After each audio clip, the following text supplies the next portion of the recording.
Hello, I'm Luca De Giglio, and this is the Web3 in Travel podcast, where you can learn about crypto, blockchain, and how the new internet will change travel.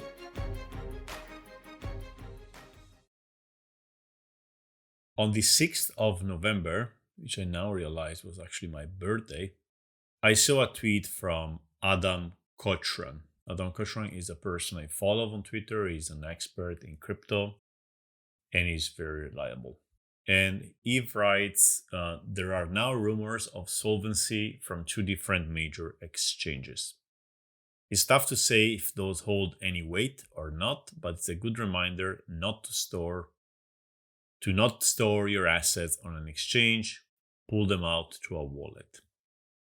If you have to keep them in an exchange, at least keep them in Coinbase, who has a public books because it's a public company. When you deposit to an exchange, you have no idea what's happening with your assets behind the scenes, especially if the exchange has lending programs. We saw a few exchanges go under from lending to 3AC or depositing into Luna. There is still major contagion out from those.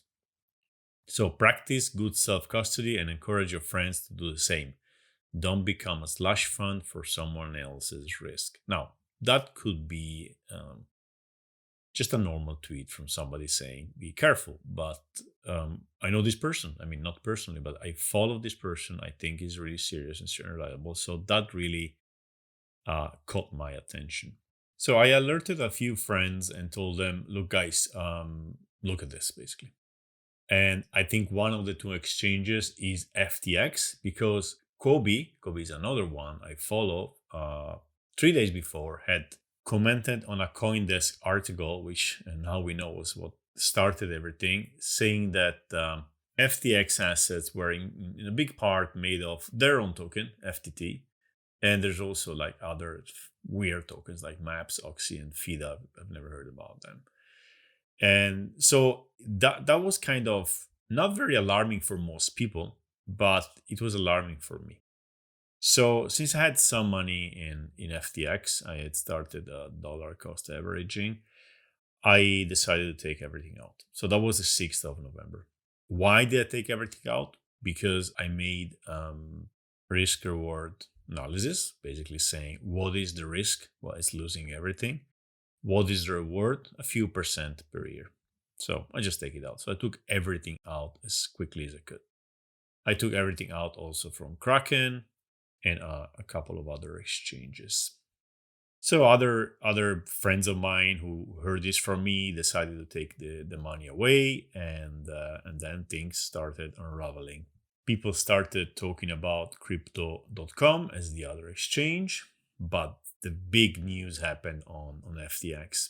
So at the moment, we were not really in panic mode. There were other discussions in our Telegram group. That wasn't really the main one, but it quickly became the only one. And this happened when the same day, CZ, this is the Binance CEO, wrote, as part of Binance's exit from FTX equity last year, because they were investors, Binance received roughly 2.1 billion USD equivalent in cash, BUSD, which is a stablecoin, and FTT, which is the token of FTX.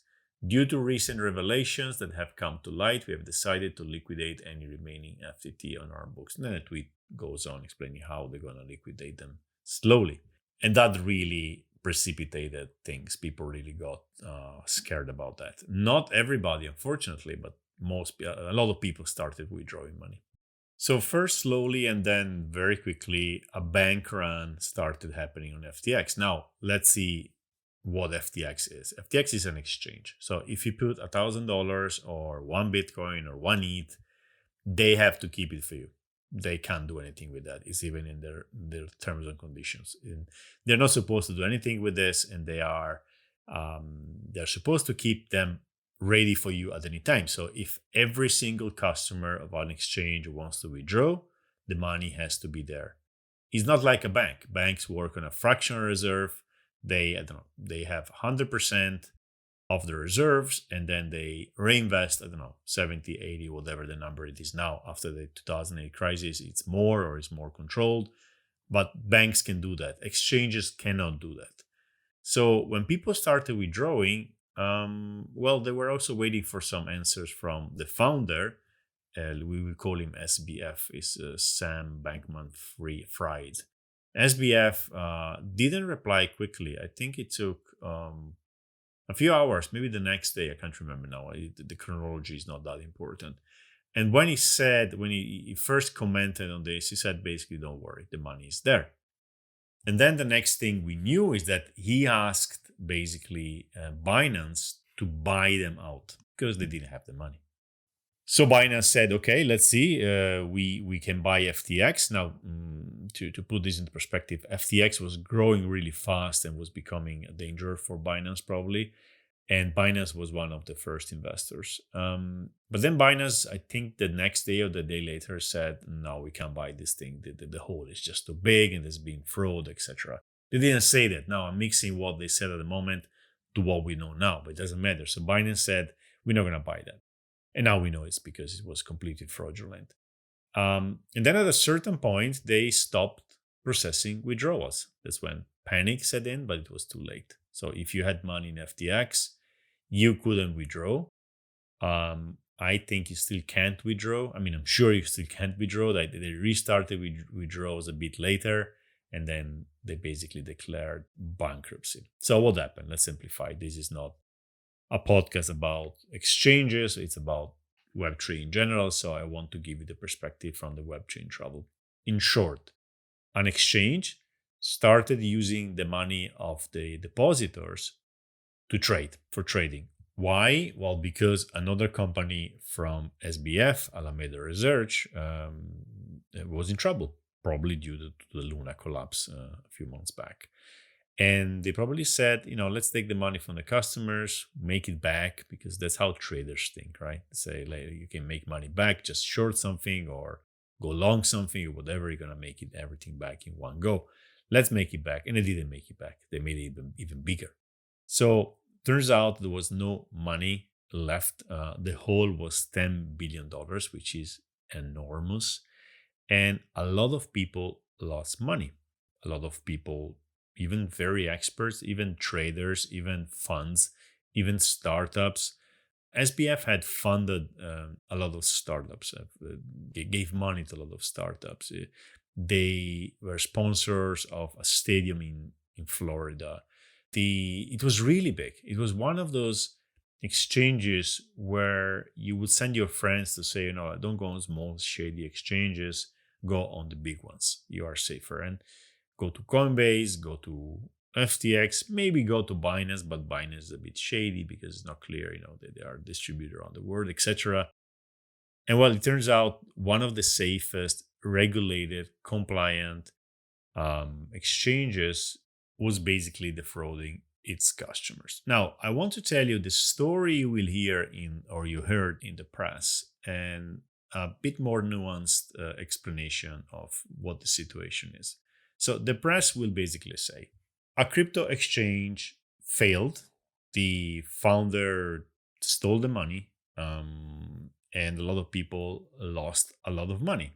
Okay. So what do we have to do? How can we avoid that? More regulation. And they will probably try to regulate DeFi. DeFi, Uniswap and stuff like this. This is how they're going to sell it. And if they go even farther, they're going to use this as an excuse for the central bank digital currencies, saying we need regulated governmental money, forget, Bitcoin and stuff. Let's do it properly. That's kind of the way they're going to spin it. But the actual situation is much more interesting and nuanced. So, first of all, this guy, SBF, appeared out of nothing a few years ago, like many years after I was in crypto. And apparently was a very good trader from Hong Kong. Actually, he's an American, but he was doing trading in Hong Kong. And as far as I remember, he was actually buying Bitcoin in Hong Kong and selling them in China. Physically, he was going up and down from Hong Kong and China, because in China there was a small difference in price. So you would buy, $1 million of Bitcoin and sell it for $1,050,000, make $50,000. Go back, buy more, up and down many times, made a lot of money. And he started this exchange, FTX, which very, very quickly grew a lot, raised a lot of money. It's not clear where the money came from. That's a very important point. And started really, being one of the best exchanges out there. I personally used it, but I didn't find it so good, to be honest. I had a couple of problems with their, interface. Still, it was growing. And the way they sold, like the PR was, we are a regulated exchange and we want to work with regulators, etc. So there were two FTXs, the FTX US and FTX International, based in Bahamas, where FTX International was doing most of the trading. The FTX US was really small compared to FTX International. And SBF, turns out, is somebody who is very well connected to the Democrats, the political elites in Washington. His father was the boss of this SEC boss today, Gary Gensler, who is really fighting against crypto. His mother, very active in the Democratic elections.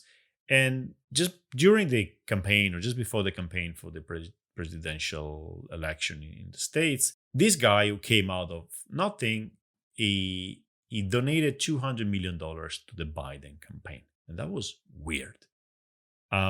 Just to give you an idea, the first donor is Soros, who gave, I don't know how much, but a bit more. And then he was like the third or the fourth. So one of the biggest donors for the Biden campaign. And you go like, why is this guy donating to Biden? And now we know why. Well, we could have known before. That's not secret information, but like, why? Well, because he was from a Democrat family, basically. He was from there. And why did he actually donate? At the time, it was sold as like, we want to kind of get good regulation for crypto in Washington.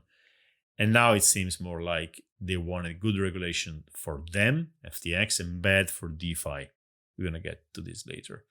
And also for protection, probably, like to in case something bad happened, to be protected. And now we know they had a backdoor from the beginning to get money out of the system in any case. So after a couple of days, this is maybe 2-3 days ago, some hacker got into the in FTX and started getting money out. And then something happened on the other side that only Bahamian residents could get money out. And a lot of money was coming out for Bahamian residents. That's, of course, not Bahamian residents. It's probably just insiders who found a way to get the money out, basically. So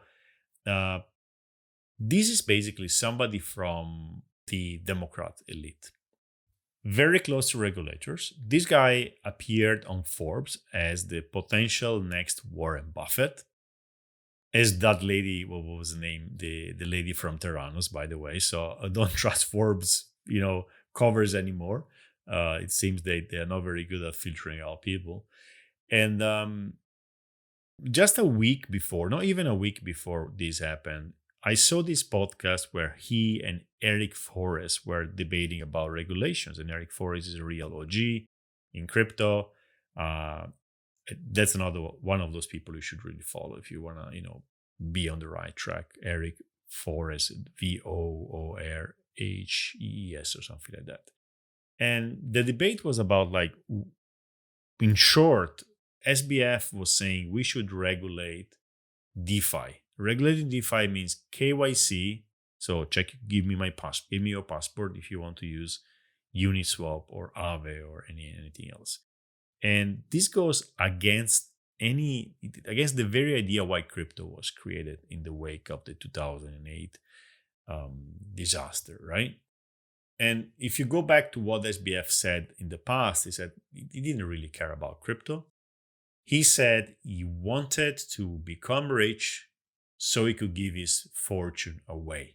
And he called this effective altruism, another thing which really sounded weird.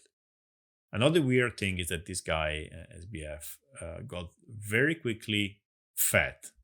No body shaming here, but something happened to him. Maybe he was really nervous for a long time. Maybe he was like eating a lot because of that. But you could see the guy was out of shape, and you could see that the guy was in some trouble.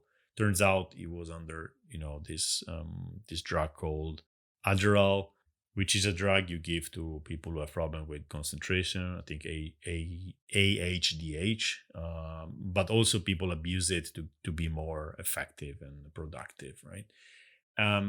So it's really hard to know what actually happened, but from the fact you can see that somebody from the Democrat elite got a lot of money from somebody and then from investors later to build a compliant exchange and to push regulation against DeFi.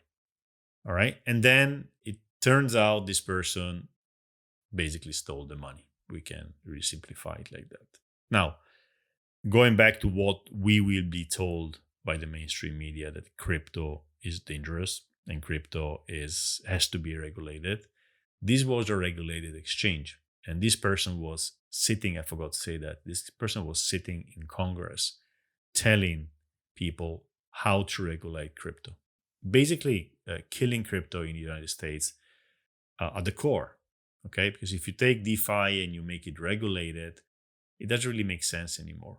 Of course, again, the discourse is much more nuanced than that, but this was completely anti-crypto in a way. So somebody who wants to tame crypto in the States gave money to this guy, and that was the plan, but it didn't go according to plan. Or maybe that was the plan, because now they have a great excuse to regulate. And instead of regulating properly, they're gonna probably regulate DeFi, which is exactly the contrary of what should be done. Now, what you should do is to make, and that's what Coinbase says, right?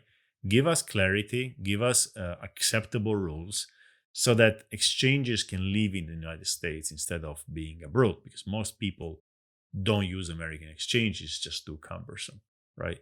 So make it that this industry can grow in the United States instead of running away.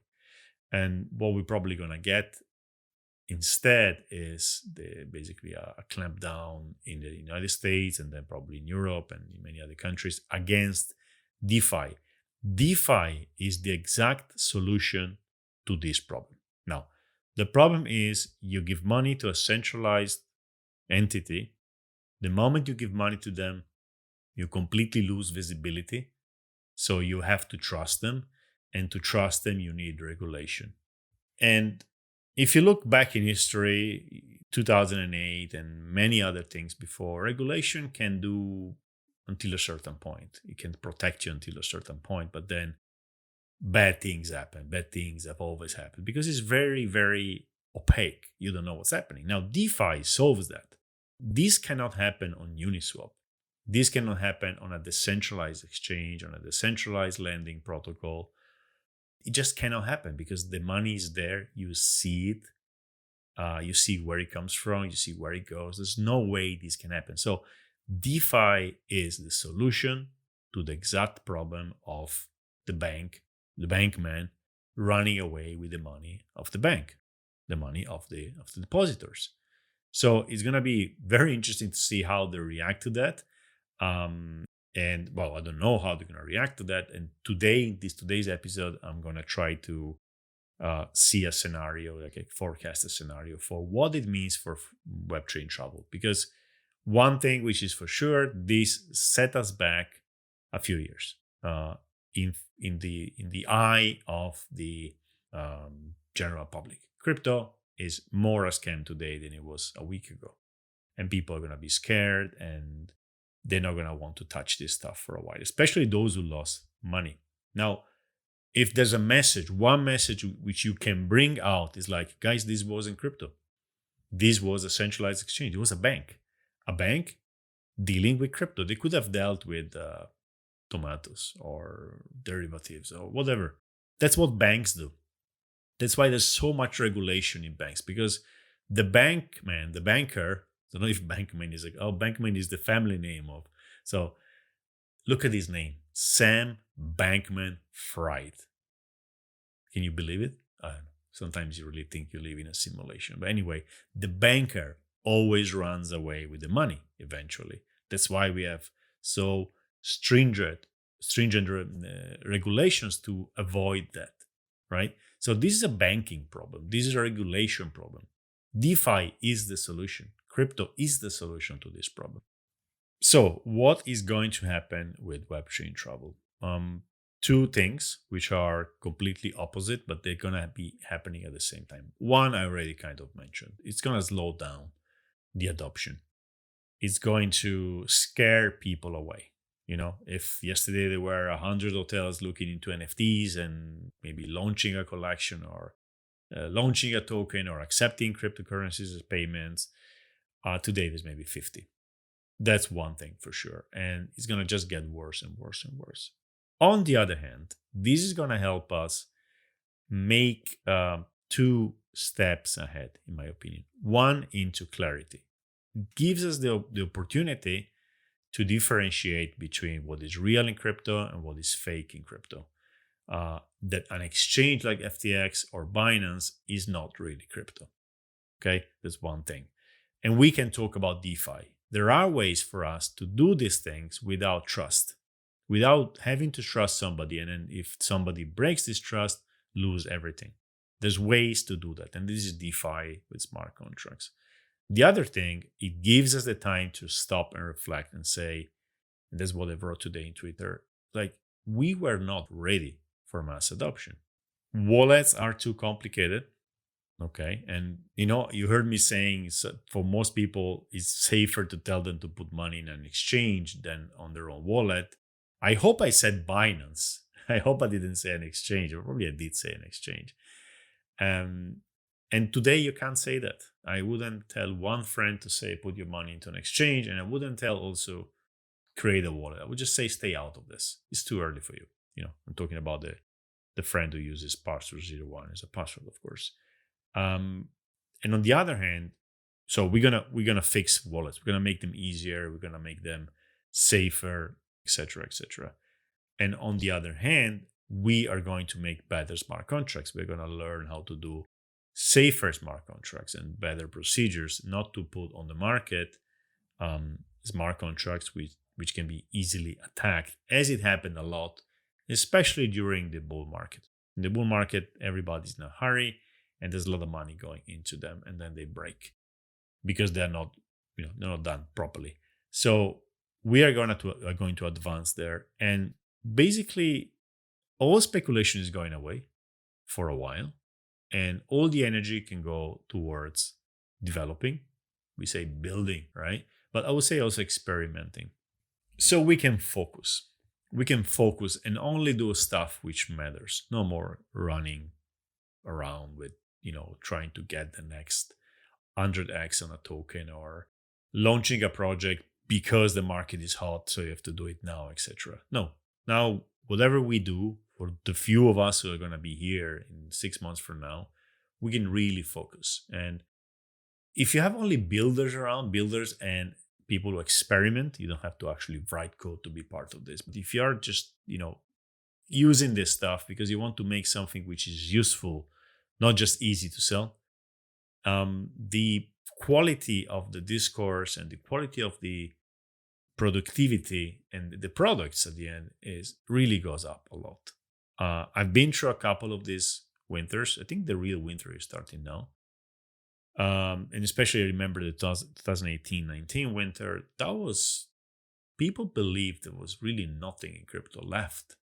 There was no useful app. Nobody was using this app. We were playing with tokens around, and there were no use cases, right? And then we had this summer, so this bull run. Everything should have been done with crypto because crypto is everything. So we were exaggerating on the other side. We're going back to the basic and the fundamentals. And we are going to get rid of all those people who come in just because you can make easy money here, right? They're very distracting. And so you have people who are actually building something. Nobody cares about them. Nobody gives them money. The investors just want to get the next token, which does 100x in 6 months. That wasn't healthy. It's exciting. It's fun. I admit it. I love it when it's like this. But I also love the winter when you sit down and it's cold outside. All you can do is work. Okay, all you can do is work, and I especially like experimenting with stuff, even myself, not only with trips. I remember when Solana came out and I started playing with it, and I bought a few tokens, like a few tens of tokens for $2, just because I needed them to test the thing, and then it went to $250 later on. So this is gonna happen again. But we weren't looking for those things. We didn't know if any bull run was coming back. It was really desperate. We going there again. And I promise you, if you stay and if you participate into the creation of the next real products which people are going to use, and maybe the next one, the next bull run, we're actually going to have, it's going to actually be done, created by products which people use in travel. And if this happens, it happens before the bull run. So somebody will build something useful and we will just start using it, and people will find it useful and use it more and more and more and more, right? Maybe the next cycle is the cycle for us in travel. But now all we can do and all we have to do is to start thinking about solutions to the problems of travel. The travel industry has problems. We have a technology which could solve some of them. Let's solve them. Let's think about them. Let's try them out. Let's build them and let's solve those problems. So coming back to the fact that there's going to be more regulation for travel, this is not really a problem, I think, or at least it's not going to be too problematic. First of all, because they're going to try to regulate the financial aspects. Secondly, because as I said in a previous episode, travel is regulated. When you travel, you make your booking, you whatever, you buy your ticket, but then you have to go, you have to travel. So you go through these checks where you show your passport at the reception, at the airport, etc. So being completely anonymous and being completely non-KYC'd and is not a thing in travel, mostly. Of course, there will be use cases where there's going to be protocols for travel where you don't need to put your name anywhere. Okay, but this is not the main thing we are after. We are trying to fix travel as it is today. So yeah, they will regulate. I don't like if they regulate badly DeFi, they are going to be very damaging for everybody. Like you can't issue a token anymore, or if you issue an NFT, you need a permission. These kind of things could really kill everything, at least in some countries. But we'll have to see how this goes. But anyway, if the technology is really useful, if we find ways to make it useful, regulation can't stop that, because there's another, on one side, regulation wants to keep you safe. On the other side, you want the useful products, So it's not that they could have forbidden the internet because, they wanted to keep control of the narrative. The internet is just much more important for the whole economy, right? So, and Singapore is a great example of this. I think I talked about it in the past. So I don't expect regulation to really kill travel, Web3 travel, but it really depends on us. We have now to have ideas first, try them out, work on them, forget prices, forget the fact that the many people have left and gonna leave. I expect at least 50% of people to leave. Even people who've been in crypto for a long time, because maybe they're tired. Or they retired. But the few who's gonna be here have to cooperate, as we did in the last winter. And I'm sure we will find some useful things. There's a lot of new ideas out there. The technology is growing. It keeps growing. It's not like people stop building. People are building even more. So now we see, for instance, let me go back to DeFi. We had this DeFi summer in 2020, you maybe remember. Uniswap, SushiSwap, Yearn, Aave, etc. And then we were waiting for the second season of DeFi, and it never arrived. NFTs took the scene, and then the bear market started. Right now, there's a very strong need for safe and strong DeFi. DeFi can be much safer than the legacy financial system. It can be, because if a smart contract is secure, the level of safety is higher than any centralized institution, which is still, depending a lot on human behavior, basically. So I haven't lost any money directly yet. I could still lose. I have some money in crypto.com, which is stuck in their staking. I could lose a bit of money. But today, and actually since the beginning, I don't have a bad feeling here. I was actually waiting for the moment in which you say people have completely lost hope, the capitulation moment, because we weren't there. I remember 2018, it was like this. Even 2019 at the beginning, being in crypto felt like working on somebody nobody really cares about. And until last week, we weren't there. We are not there yet today. We need a bit more time, but I feel that we're getting there. And that's a place where nobody really cares. Nobody really speaks about crypto. Now we're talking about crypto a lot because it will happen, right? Wait until nobody really talks about crypto anymore. Nobody speaks about crypto. It also becomes easier to reach out to people at a higher level because there's less noise. So opportunities ahead for those who stay. Now, we will also see an improvement on exchanges, centralized exchanges, which are going to get safer. We already seen a few actions like in kind of proof of deposits, etc. I won't get into it now, but the market is asking for more clarity, and clarity is being provided very, very quickly. That also will affect how we build companies, Web3 travel companies, which act as custodians. Like you make your booking, you buy an NFT, and the money is actually in a centralized company because you don't have a wallet. So we will see higher standards there for sure. Doesn't mean we won't see any hacking or stealing anymore. We will, of course, we will. But probably this event is going to make this a bit harder and the whole space a bit safer. So yeah, I just wanted to give you my thoughts about that. I've been following this nonstop for the last week, basically. It's been not even a week. No, yeah, a week or something like that. And stick around. It's gonna be worth it. I promise.